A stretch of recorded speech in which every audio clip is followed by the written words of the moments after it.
Kicked out for not paying a hotel's weekly rate. It's what at least two men say happened to them even after living at that hotel for months. They say the only reason they couldn't pay is because they were let go from their job because of coronavirus. ABC Action News reporter Heather Lee taking action for you, finding out if these men should have been allowed to stay or not.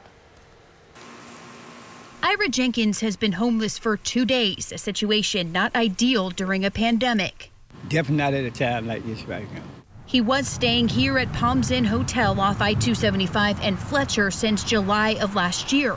His first receipt showing he paid $270 for rent for 1 week.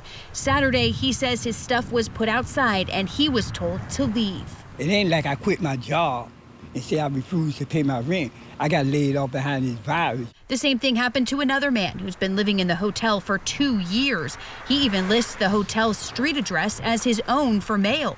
I spoke to management here at this hotel. They told me they were in fact kicking these folks out for lack of payment, and then they told me not to call back.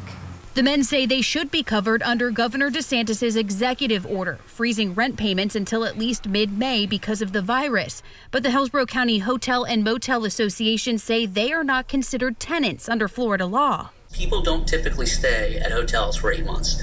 They typically don't stay at hotels for a year. Kelly Bloom, an HOA expert at FL Legal Group, says a court would have to determine if they are tenants or not. But based on what he's heard, these men have a case. He says if the hotel consulted with a lawyer, they would likely say, do the right thing.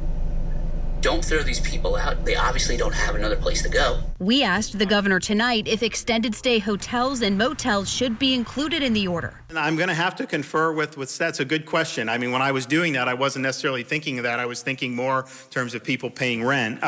So let me look at that. I don't want to say yes, it does, and then turns out I just got to review it again. In Tampa, Heather Lee, ABC Action News.